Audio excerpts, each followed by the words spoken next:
Hello, it's Tuesday morning. Garland Nixon. I'm here with Latham Aruth. He is live in Beirut, Lebanon, and we're going to get it, as we say, straight from the horse's mouth. We're going to get straight from the belly of the beast, all those kind of euphemisms. Let's talk.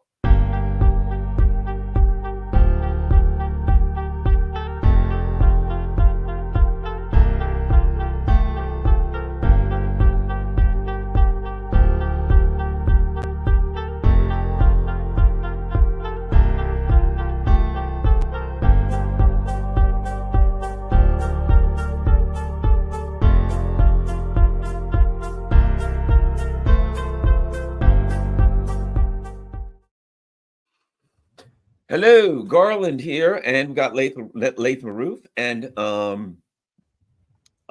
got lots to talk about. Latham Aruth is in Beirut, Lebanon, so he's seeing what's going on there firsthand. Things are getting very, very dangerous in the region. Look, we're gonna get a full update, but before we do, don't forget he has a great website. It's freepalestine.video. Freepalestine.video. Make sure you go there, check out their work. Make sure you also follow them on social media. And last but not least, and this is important, make sure you go to freepalestine.video and donate so they can keep their work coming out. It's English language work coming out of the Middle East. So that's critical. Go there and donate if you can't afford to donate, which is fine. There are a lot of people struggling right now. Share that website, copy freepalestine.video, share it on all your social media platforms, and make sure you put a note when you share it with your post to remind people to donate. All together, we saw what happened. People worked hard. A lot of people worked hard. And Julian Assange, though it wasn't justice, the man is out of jail. And I have to say that all of the work that all of us did, understanding the importance of journalism and the danger of journalism and how the empire goes after journalists, I think all of us can take credit for working hard to get Assange free. And certainly we all got to work together to make sure freepalestine.video is able to continue to do their important work. That being said, let's start here, Laith. There were all of these claims of an airport in Lebanon being used for the weapon of Hezbollah, Hamas, whatever the case may be. You've been involved in that. Fill people in who don't know any of the story. Start from the beginning. What it is their claim was and what you've been able to do to investigate that claim and expose whether it's true or false. Yeah, so the Telegraph, it's a newspaper in the United Kingdom. It's one of the Rupert Murdoch, holdings. It is ultra-Zionist, ultra-imperialist, and it published what can only be described as a hit piece. That is a article that doesn't also have any bylines. Nobody's signing on the byline, meaning you don't even know who's the writer. Okay, so it's the publication that's taking the whole responsibility with sources that are also unnamed. So you have to take the name of Telegraph as the only judge of this article. And in this article, they claim that Hezbollah has been using the airport in Beirut to smuggle weapons, missiles, and to store them, which is even crazier, of course, this is a very threatening position that gives justification for the Zionists to attack the Beirut airport. And this is a serious story. So what ended up happening is the Minister of Transportation and the Minister of Information here in Lebanon called on all the media and the foreign diplomats, ambassadors, and consul generals to join them on a tour of all the facilities of the airport of Beirut, just to show that there is neither, anything coming in or being stored at that. And I managed to go on this tour with all the international media. We went and filmed for Free Palestine TV. You can watch the full report, which just came out as we are getting on air right now here on this live stream. So if people can go to our Twitter, our YouTube, our Rumble to watch the whole tour of the airport. Funny part about this tour, the first thing is the British ambassador and the American ambassador refused to come, although they were invited in person.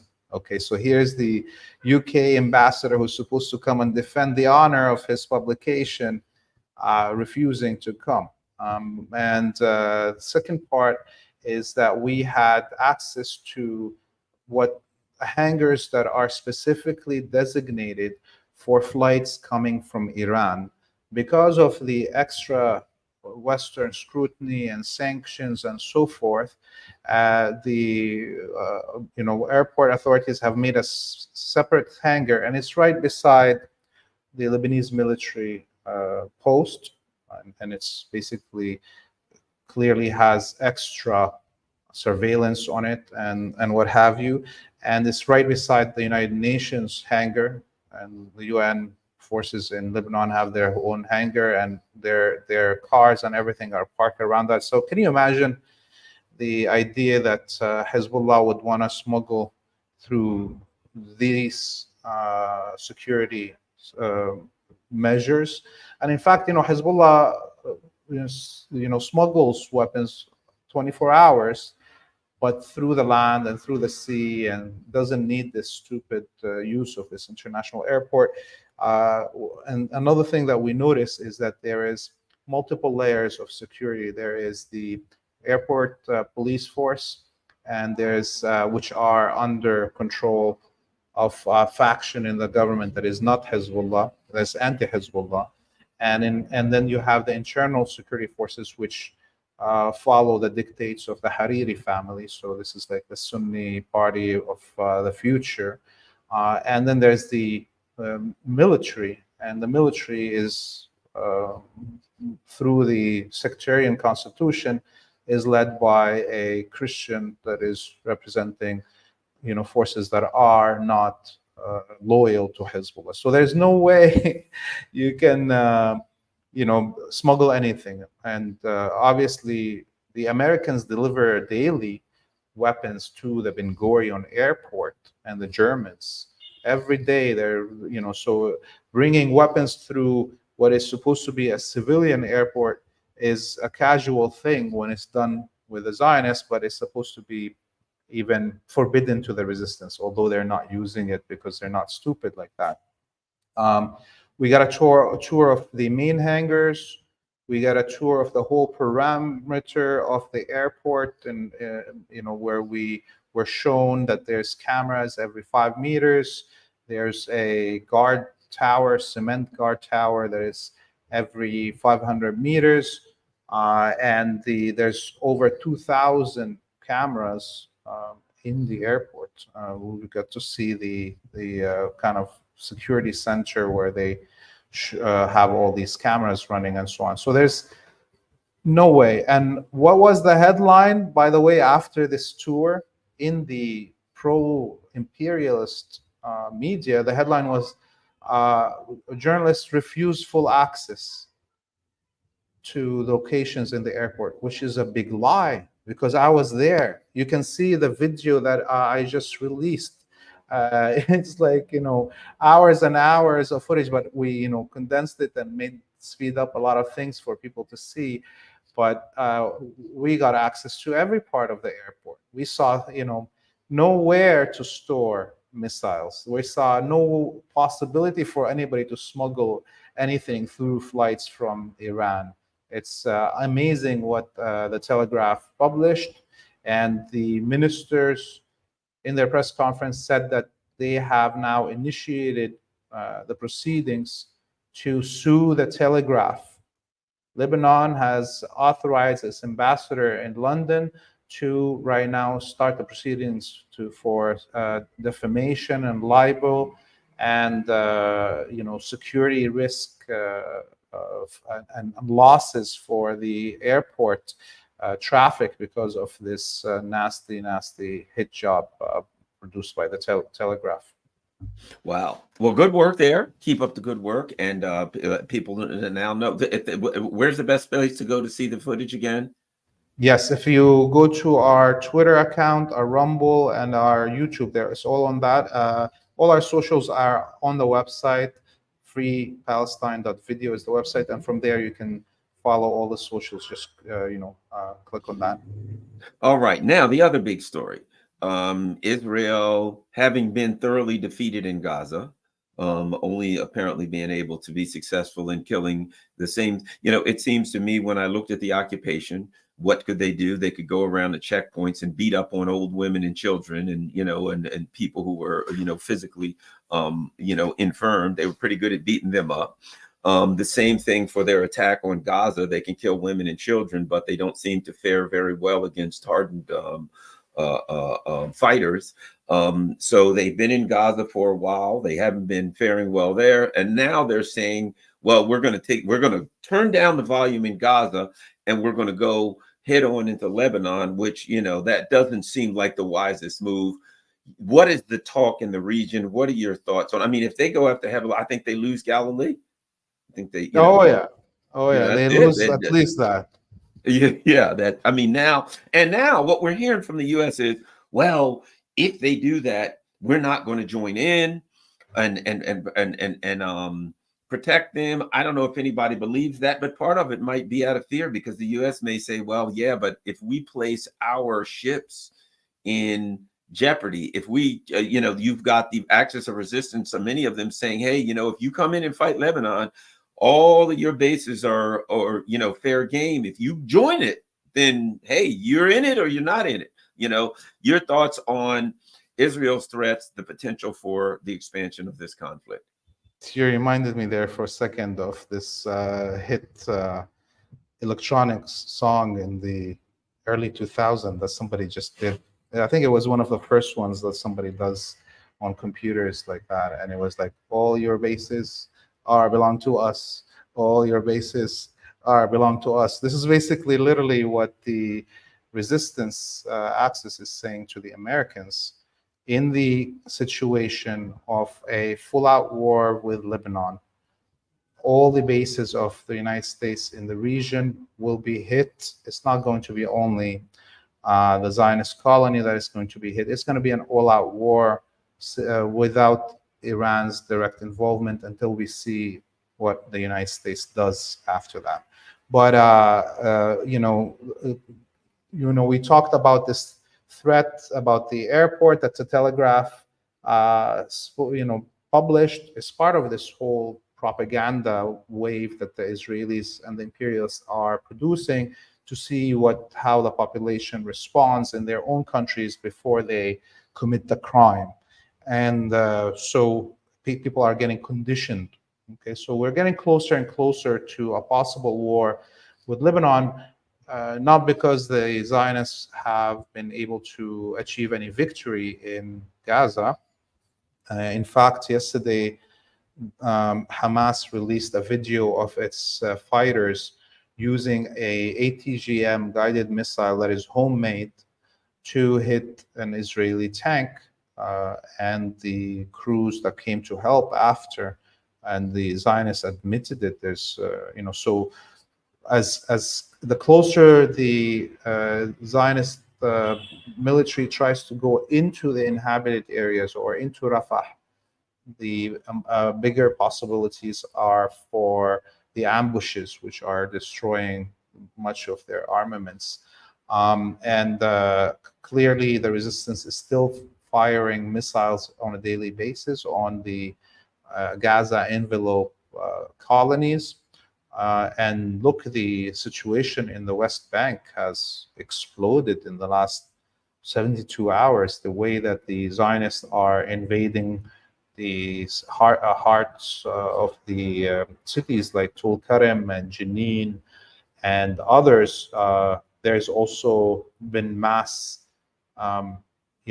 displacement within the West Bank. People don't talk about it, but currently all these towns that have been under attack for the last 8 months inside the West Bank, specifically the hearts of these cities and the refugee camps, are uninhabitable now. There's no electricity, there's no water, because the Israelis come with their bulldozers and rip up all the infrastructure under the ground with the backhoe, basically, of their tractor bulldozer. And so the situation inside Palestine is intensifying, and they're only losing the Zionists.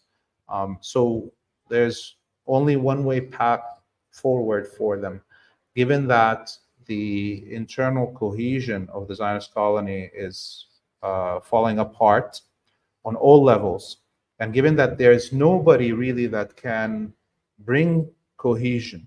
Netanyahu himself is, fought with Gantz and Eisenkot, and they left. Now he's fighting with Ben Gvir and Smotrich with not allowing a cabinet meeting to happen, meaning he's governing through dictate by himself. There's no cabinet anymore. He does what he wants to do. The military is in mutiny. The leadership of the military is saying openly that they can't defeat Hamas, but that's a mutinous thing to say when it's opposite to your political elected officials.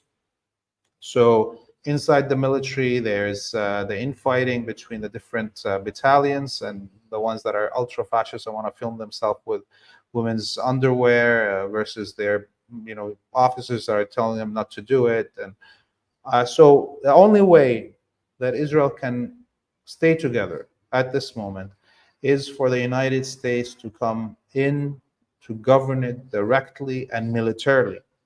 Okay, and that can only happen if Netanyahu triggers a war with Lebanon, which will, within the first day, we will see maybe the Lebanese Islamic resistance reaching the West Bank, not only the Galilee gone, and all the Israeli airports out of commission. And that will mean that Americans have to land on the ground to occupy Palestine and repel Hezbollah. And that's basically what the Zionists, their last refuge right now, is direct rule and governance by a viceroy that the emperor in DC can appoint along with his military on the ground. I would say this, and what that would mean is the fiction that Israel is somehow anything other than part of the U.S. empire, that it's like an independent sovereign nation that makes its own decision and has its own military. That fiction is being lifted by this war, that Israel is in fact nothing more than Ukraine in a way. It's a political tool. I'll say something a lot of people don't say, and that is the U.S. is the worst possible thing that could happen to Israel. The most hated leader that Israel has ever had is Benjamin Netanyahu, who only stays in power because the U.S. keeps him in power. If someone goes out and gets a new girlfriend, and they look at their life 6 months later and they say, I've lost my job, I've lost everything, my life is hell and it's misery, then clearly that girlfriend wasn't in their best interest. Clearly she didn't improve their life, right? If the U.S. looks at Israel looks at even Israel, if they look at their so-called ally of the United States, I would ask the Israelis, how's that working out for you? How is it working out for you? Even Israel, just like Ukraine, is nothing but cannon fodder for the U.S. empire. The U.S. will continue to fight with these Israeli, albeit fascists, just like they're fascists in Ukraine, and they will get them wiped out to the point where they have to put their own soldiers in. If Israel was to look in the mirror, they would say it's not even in our best interest to be a vassal of the U.S. empire because they're wearing us out and they're wiping us out just like they do the rest of their vassals. That may seem a little over the top, but what are your thoughts on that? Yeah, you reminded me that since you brought up Ukraine, that there was the terrorist attacks in Russia, in Dagestan. So it's one of the Muslim republics that are in the Caucasus, and those terrorist attacks targeted the capital of Dagestan, which has the oldest Muslim community in what is now Russia. Okay, so why was it attacked, this capital, and where a church and a synagogue were also attacked, the main targets, and a police station. And the synagogue in this city is basically where the majority of the Jewish people from the Caucasus region come from. The reason this was attacked, specifically the church and the synagogue, is because just a week ago, President Putin went down to Dagestan, went down to the city, the first Muslim city in Russia, basically, and stood there with the Quran and said the Quran is a protected book by the Constitution of Russia, that we are not like the Europeans that desecrate the Quran. The Quran, the Bible, the Torah, all of these are sacred books, and it's an offense to desecrate them in Russian law.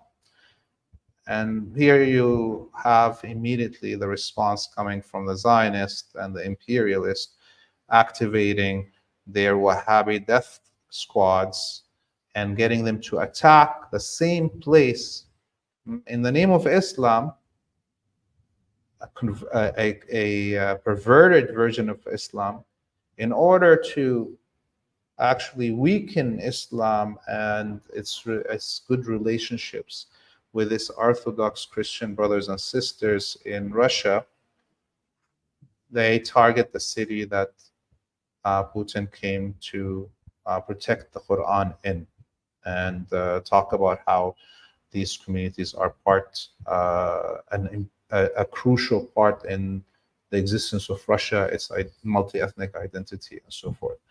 So I strayed away from what you were talking about. I couldn't forget this commentary because I don't think anybody has been, pointing this out anywhere in the media. It's a very important thing, and the Zionists and the Americans are making Putin and Russia pay for their relationship with the Axis of Resistance, their steadfastness in their war for the liberation of Ukraine from American imperialism. Yeah, certainly, I agree. One of the when the Telegraph first came out with, okay, this is going on in the airport in Lebanon, I thought to myself, well, you may be threatening Lebanon's airport. And it certainly appears that the Zionists certainly want to say, oh, Lebanon's airport, they're doing this, so we're going to have to blow up their airport. We're going to have to attack their airport. Well, there was a time when, okay, you could do that and get away with it. But here's the reality. Ben Gurion Airport is going to be vaporized if you do. The reality is the time when you could say, okay, we'll fix them, we'll shut down your airport. Now Hezbollah has the capability, and of course the other Axis of Resistance members have the capability, and of course they work together to send numerous missiles from various directions and drones to a point where if they decide that, okay, you take out our airport, yours is going too, that they can immediately make them pay an equal price. So the time of domination for U.S. imperialism and occupied Palestine, those times are gone. They're done. And it seems like they don't want to accept the reality. The time when they could dominate Europe, let's face it, Russia's beating the hell out of them and throwing, basically, they said, we're going to go into Ukraine, and Russia said, you're going to get out of Ukraine or we're going to throw you out of Ukraine. They wouldn't leave. Russia is throwing them out of Ukraine. Now they're saying, we'll do whatever we want in occupied Palestine and Lebanon. And basically Hezbollah says the same thing. Look, we don't want to fight. But if a fight starts, we're going to pummel you. We're going to punish you. You can't take the kind of pain that we can take. We don't want to take any, but we'll finish you. So your thoughts on that ability now in the world of, well, certainly Russia is a superpower, certainly a nuclear superpower, but Hezbollah, a non-state actor. Yeah. That the U.S. empire through its proxy in occupied Palestine doesn't have the ability to dominate, and even that its threats mean anything anymore, because anything it does, it'll have to pay an equal or greater price. Yes, you remind me of Sayyid Hassan Nasrallah spoke after that drone video that showed all the facilities for 9.5 minutes that are around Haifa. Yeah. And he, of course, said that, reminded and that an attack on the airport will lead to an attack on the airport, attack on any infrastructure, civilian infrastructure will lead to the same. But also, he made a threat that we haven't heard yet. And he said that in the case that the Israelis don't have any more airfields to bomb Lebanon from, and that's already a threat. He's saying that we will wipe out your airfields before you can try to do a Dahi doctrine on us, or what they have done in Gaza or in Lebanon in 2006 in the Dahi suburb of Beirut. And he said that if, in the case that these airports are out of commission and Cyprus allows the Zionist aircrafts that are already in the air, F-16s and F-15s and F-35s, to land on its territory and use its air bases to attack Lebanon, that they would consider Cyprus as a part of this war and a legitimate target. He said in the situation of a breakout of the full war, Hezbollah will be acting without ceilings, without limits, and without codes, meaning everything and anything they will do. They will not hold back. If the Zionists attack and kill civilians, they will wipe out colonists. This is how high now Hezbollah's threats are. And I think everybody should take this seriously, because Sayyid Hassan Nasrallah doesn't, just throw threats around. He's a very rational guy and very collected. But I think the reason that he said that, and the reason that the video was released just before his speech, is because they needed to send messages to anyone who is still rational within the Zionist establishment and the imperialist establishment, to understand what they're going to be getting into, that this is not going to be a walk in the park. And given that Hezbollah has already used something like 8,000 ATGMs, they're using them like popcorn, they're using them like pop shots, this is unheard of. Everybody thought that maybe they have a few thousand ATGMs. Well, they've already used 8,000 ATGMs in 8 months. They've used more ATGMs than the Russian military as a whole, by the way. Wow. And they're using them to hit targets that are 1 meter wide, like the cameras on the towers. And again, unheard of before use of with such accuracy of these guided missiles. Anyways, so in the case of a full-out war, Sayyid Hassan Nasrallah also said that they will be shutting down the whole East Mediterranean. He said what Ansarullah is doing in in Yemen, will look like just beginnings of a naval war. When he says he's going to shut down the East Mediterranean, it means from the shores of Lebanon to the Strait of Sicily, between Sicily and Tunis, everything's shut down, and there will be no gas, no oil, nothing coming through the Gulf to the Europeans. And any ship that tries to attack or will be sunk. If Ansarullah, according to them, hit the Eisenhower 3 times but didn't sink it, well, we see it right now running away back to Italy, because clearly there's some damage there.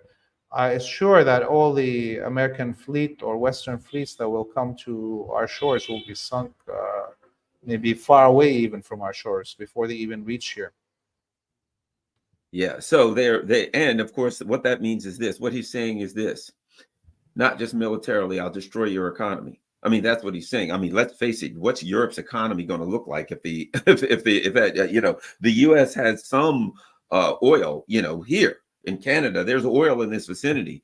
As far as in refineries, as far as Europe, if that would happen, that's it for Europe. That's it for their economy. It's shut down. It's over. It's game, set, and match for them. So the Israelis are doing a lot of bluffing, but if they act, there's going to be a severe price to pay.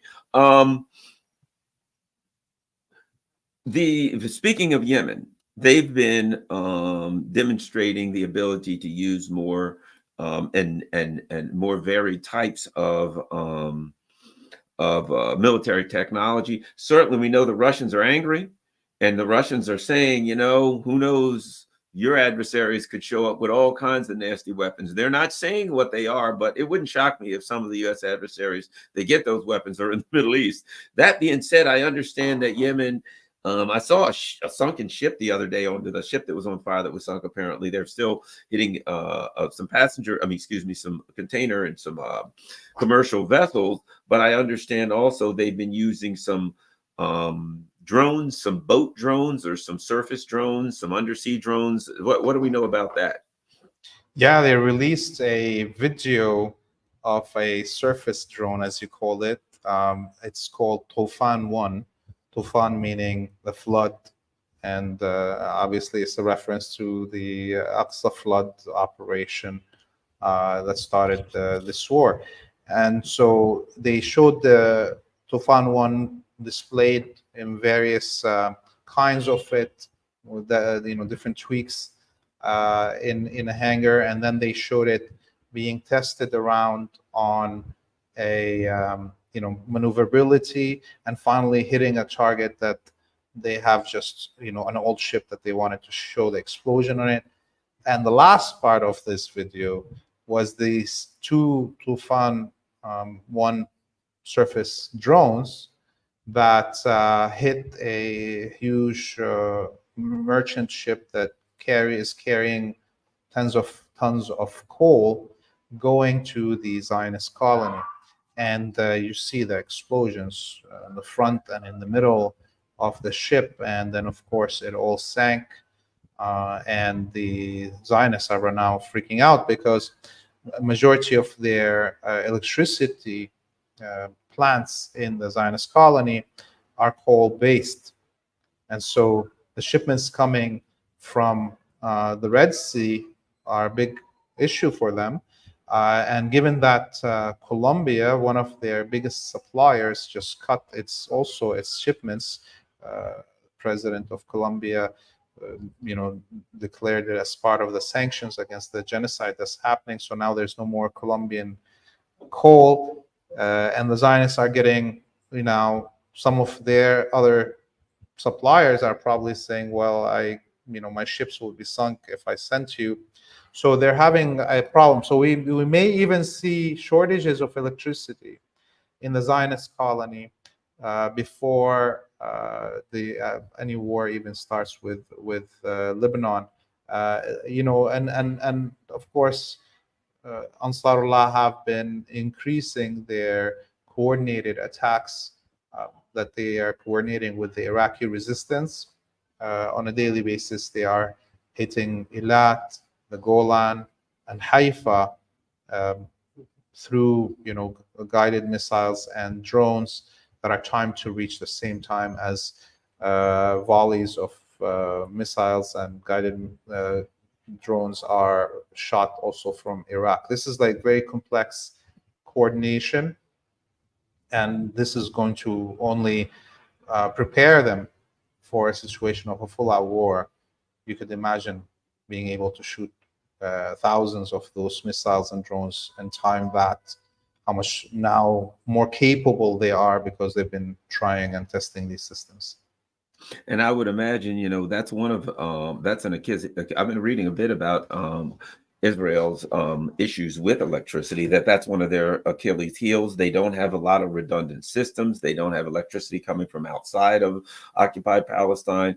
And I would imagine if they're going to, attack Hezbollah and attack Lebanon, that would be one of the early targets. I mean, they need electricity in order to run their military, and it is a legitimate target to take out their electricity to weaken their ability. It's a legitimate, I think, under international law, if you're being attacked by someone, particularly when you didn't start it, if you are being invaded and attacked by another country, and they utilize certainly their electrical grid as part of their part of their military apparatus, I would imagine just about day one, they're not going to have a whole lot of electricity. And at that point, when the electricity goes, I mean, we're talking about people who many, or if not most, are used to coming from, whether it's Moscow or New York or Paris or Berlin, and they're accustomed to, their iPad and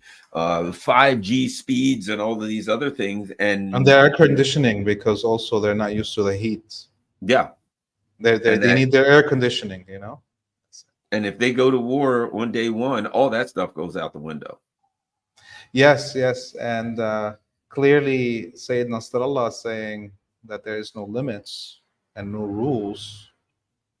It's an indicator that he will be attacking everything, and showing in that video, the Hopo video, 9.5-minute video, showing the electricity plant in Haifa and the warehouses for the silos for the coal and all of that there. That was a threat, clearly, that they will take it out.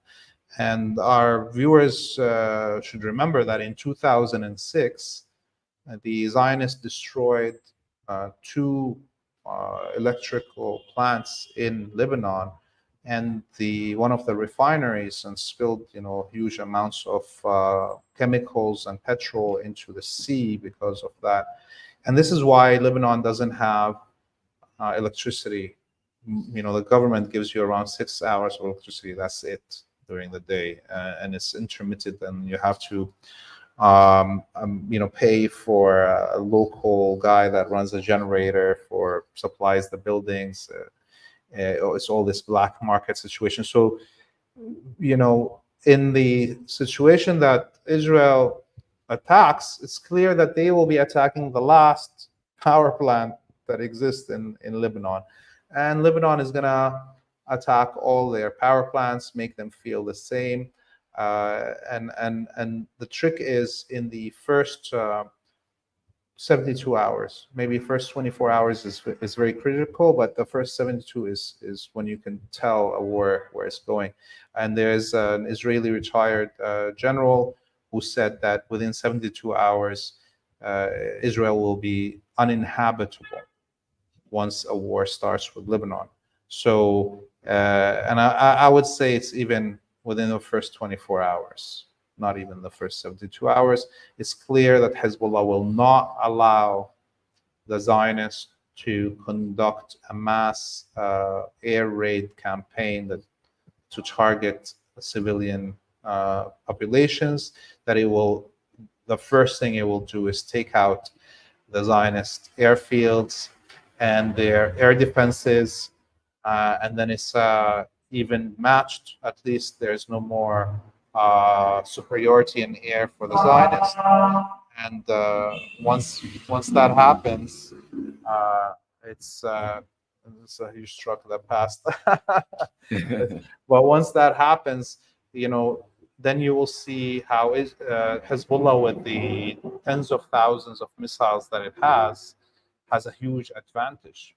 The Israelis don't have all these missiles. How are they going to fire on Lebanese territory if they don't have an air force? And this is why the war at that point will be impossible for the Zionists to win, and they will have a rapid collapse. And that's at that point is when we will see the United States landing its troops to stop this total collapse of the Zionist colony. And at that point, you've got internal disruption here at the U.S. because Americans are not, let's face it, 83% of the Democrats, 70% of Americans want this over. So immediately. So it would be as unpopular a thing as you could possibly do in the United States to go assist Israel in a genocide, to assist Israel when they're as unpopular as they are. For the president to do that, there would be absolute rage here. And you would have, but again, the U.S. and Israel both are coming unglued. Is there the Iraqi resistance? Anything? What's going on with them? I understand that they're now demanding that they want U.S. troops out, and additionally saying if there's a war starts with Lebanon, you won't have to take the U.S. troops out. We'll take care of them where they are right now, which is for me as I don't want to see any Americans or anybody else killed. I don't want to see that war, but it sounds like they're saying get them out of here. And if a war starts, they are legitimate targets. If the U.S. is fighting Lebanon, then it's on.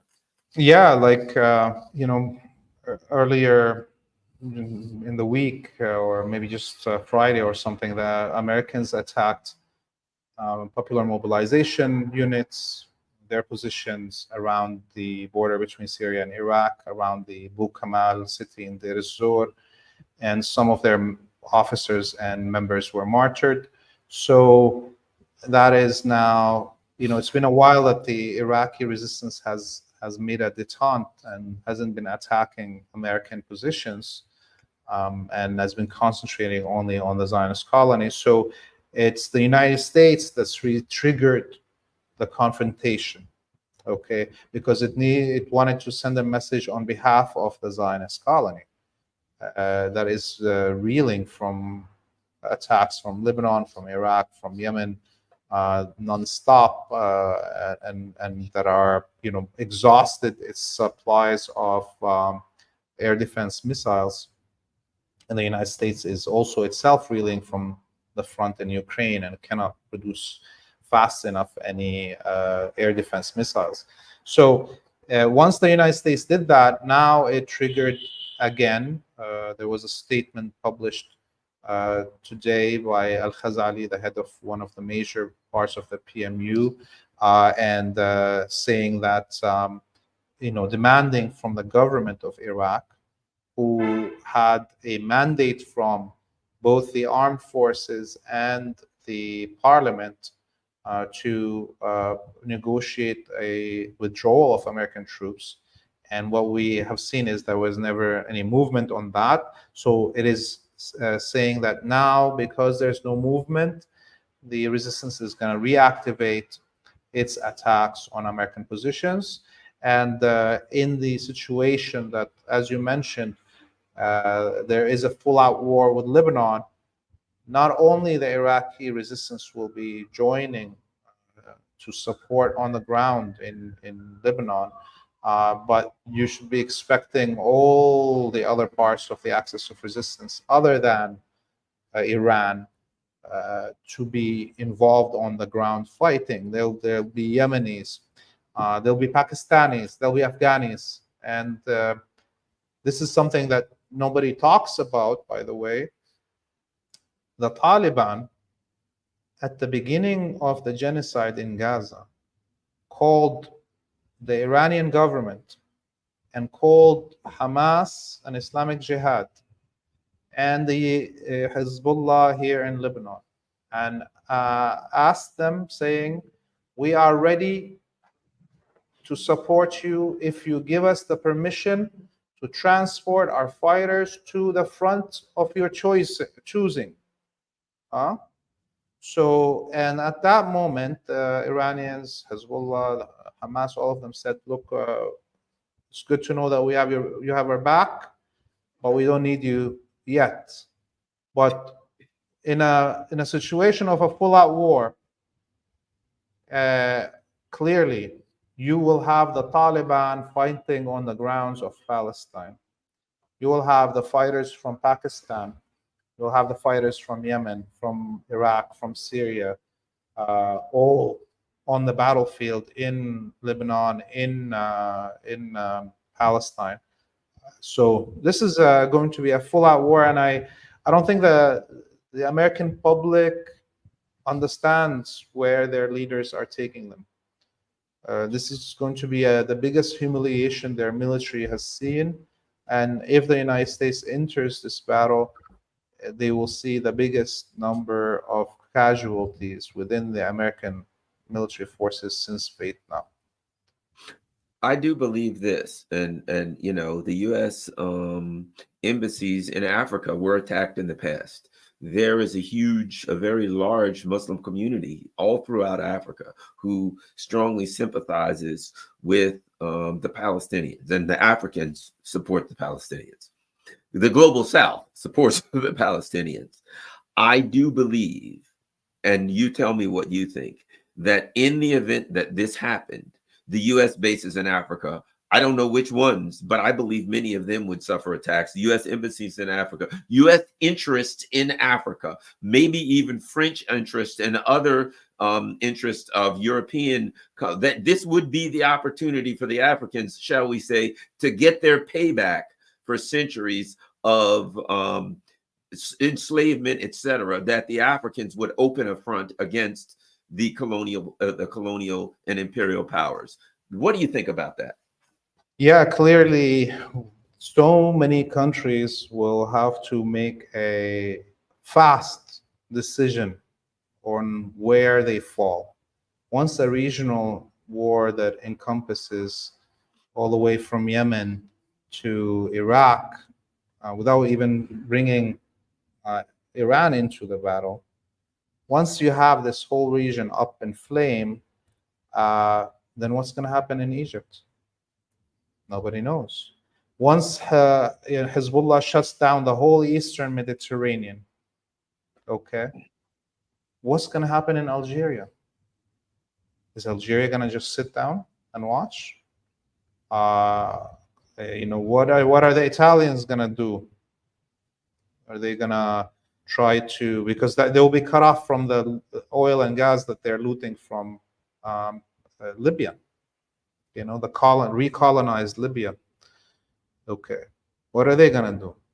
And so, and once these things, dominoes start falling, it's uncontrollable. Once Algeria moves, let's say, the whole Sahel is going to go up in flames, and that will spill into Nigeria. Okay, so we're going to see things that we haven't seen since a world war, in terms of how fast one trigger can, inflame many fronts. And this is not to talk about what will the Russians do.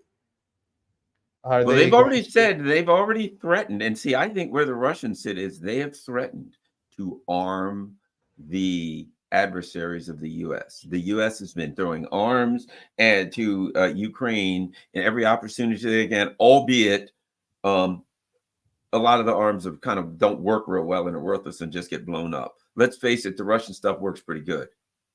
Yes. And if the Russians particularly supply their anti-aircraft, their air defense stuff to some of the resistance, to some of the Africans, etc., that completely negates. And if they supply what we've seen with Yemen, if they supply anti-shipping missiles, if they supply anti-aircraft systems to any of the resistance, the Africans, etc., which I understand that kind of stuff is already going to the Africans, then at that point there's nothing that the empire can do, because what strategic advantages they have are completely negated. They can't even, it's not that they'll get shot down, but they can't fly into the area to attack because they're just shut down. You can't bring the ships close enough to attack, because now your ships are going to be in danger and you'll have basically area denial. At that point, their only option is to withdraw, because you've got troops there that are sitting ducks and you can't provide air support to them. Your only option is get them the hell out of there or they're all going to be killed. But because the United States is governed by bloodthirsty imperialists that none of their children will be serving in these armies, it's clear that they want the majority of people dead, even in the United States. Look at how they treat their own population and how they treated their elders during COVID. And, so I have the feeling that neither the Zionists or the United States will ever accept equality and that's the key word. Okay, they don't want to admit that the life of a Palestinian, an Arab, a Muslim, a Russian, a Chinese, a North Korean is equal to the life of a European, whether they're Christian, Jewish, or secular.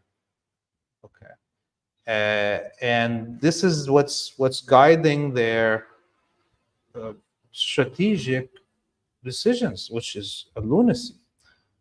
If the United States could have accepted multipolarity and maintained its rise economically and culturally, if it didn't go into a confrontation with Russia, China, and the Muslim world, because it doesn't want anybody else to develop.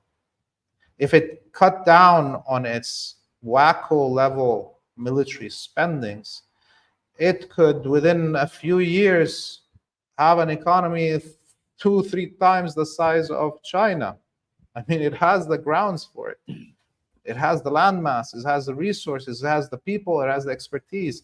It's just the mismanagement that keeps the United States. And mismanagement stems from this superiority complex. Okay? And similarly with the Zionists, they could have agreed to a one-state solution. They could have said, hey, let bygones be bygones. Let's live together in one state. Now we're all equal, like South Africa. And sorry about the genocide and killings. All right? All right.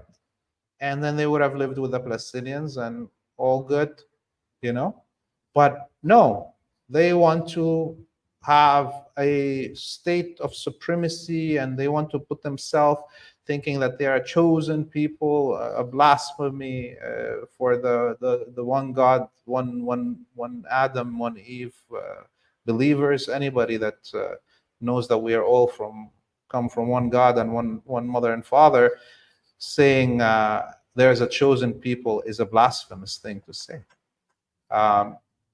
Anyways, so ultimately, I think we're just going to deteriorate. How fast we all enter into the crazy stages of this war. What will China, what will Belarus? Belarus said, by the way, if the United States attacks Lebanon, this is in the beginning of the war.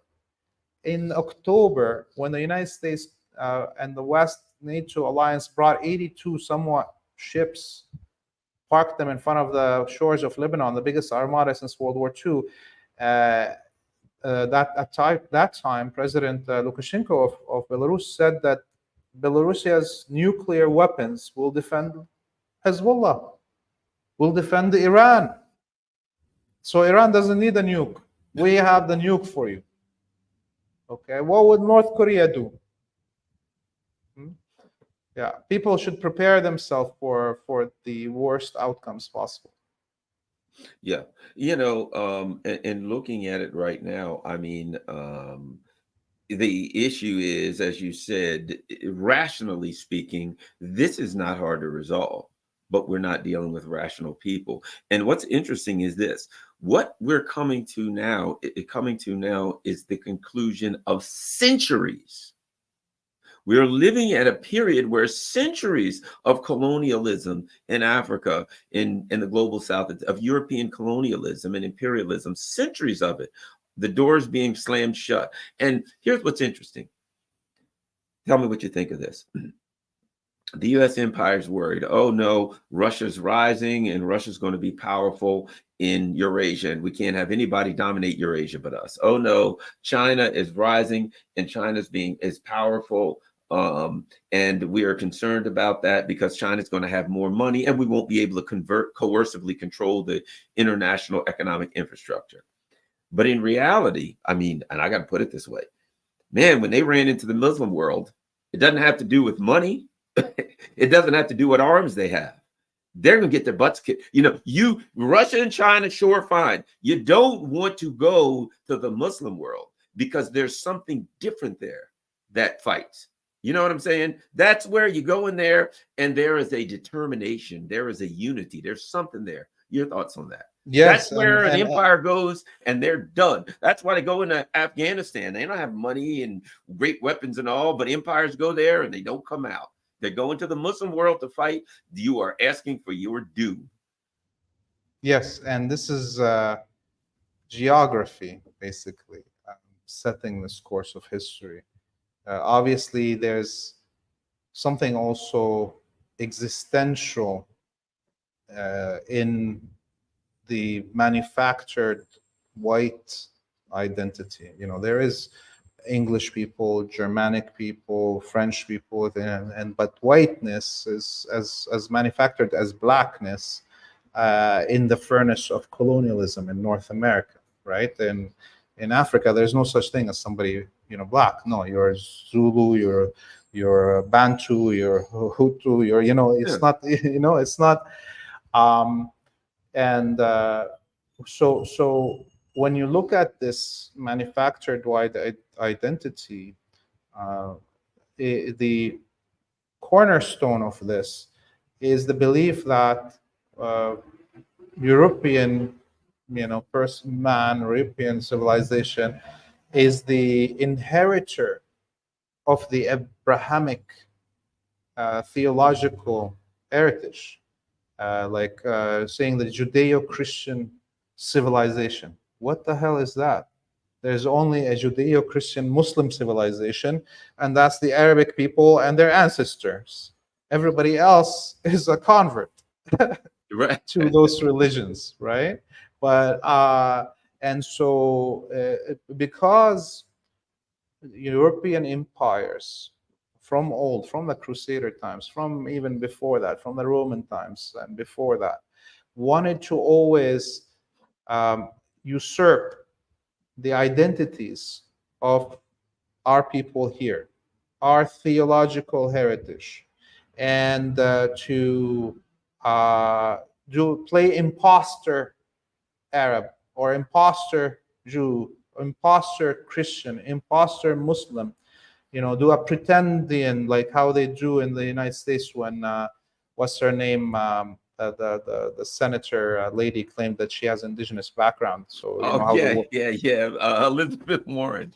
Yeah, Warren. Yes, they call it pretendian, right? So what European people are doing by claiming that they represent the Judeo-Christian civilization is they're playing pretend Arab. Okay, that's what they're doing, and they want the Arab to bow down and agree that their interpretations as Europeans of our theological heritage, our Judaism, our Christianity, our Islam, their interpretation of it is the correct interpretation.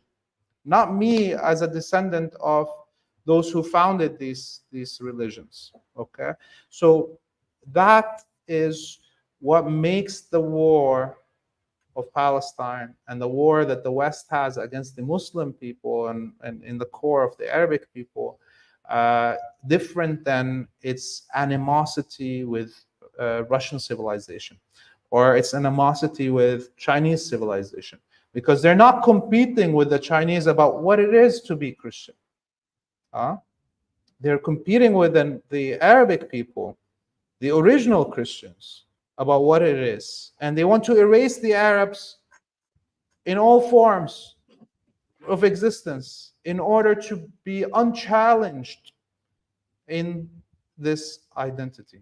And that is, again, we go back to the Arabic people being in this geographic region that is at the center of the old world, and this geography made us what we are, that think of unitary ways of thinking of how we are all one humans, and because everybody from all sides we can see.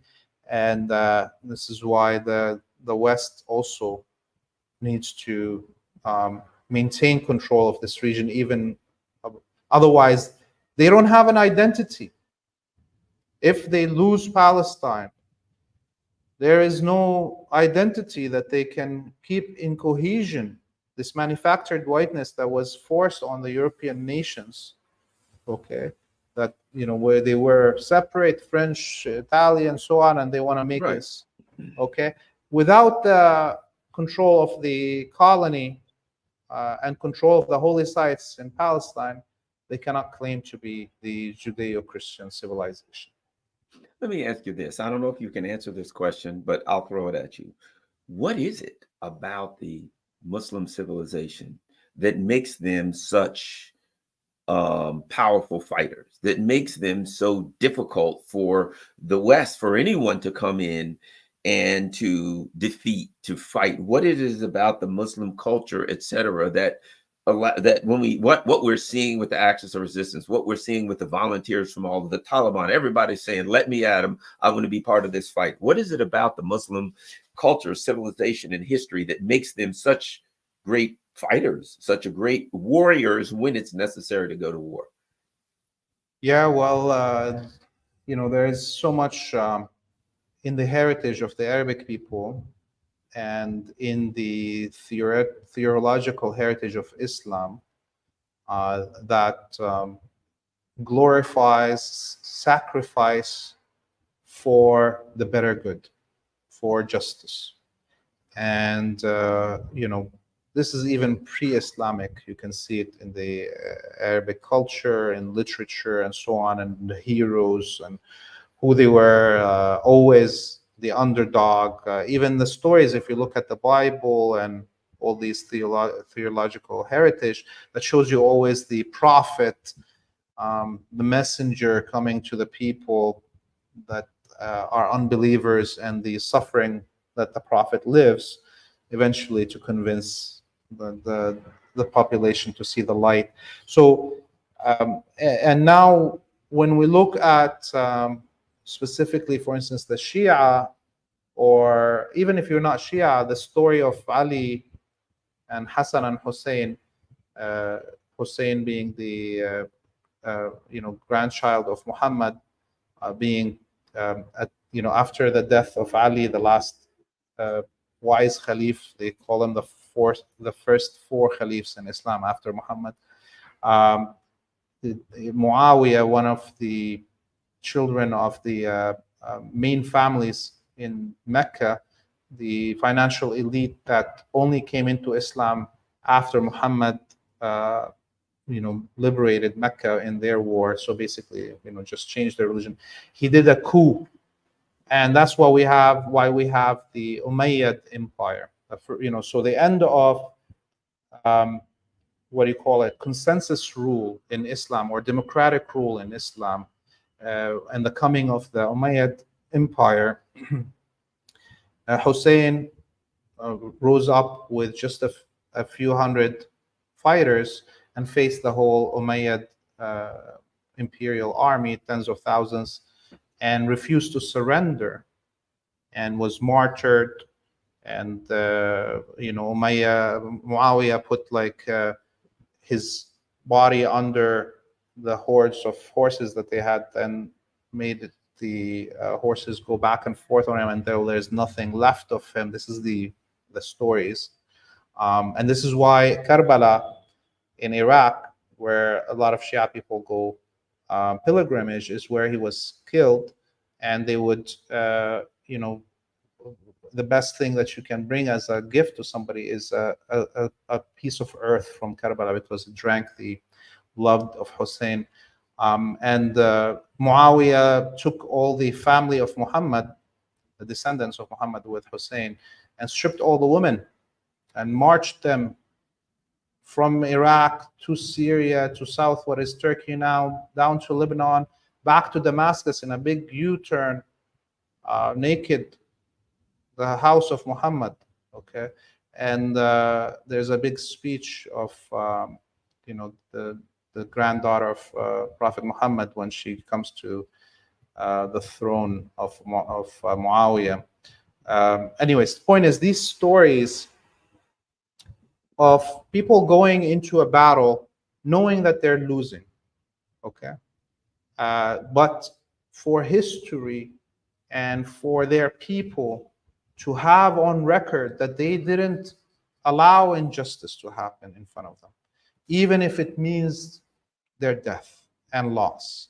because you have to have that put on the record of history to maintain dignity in your peoplehood. I'm going to give you one last example. You know, when the French at the end of World War II invaded, at the end of World War I, invaded Lebanon and Syria, which was just Syria. The puppet king of the Hashemites in Jordan, who was at that time called himself the king of the Arabs, and he was the king of Syria, Iraq, Jordan, Palestine, and the Hijaz.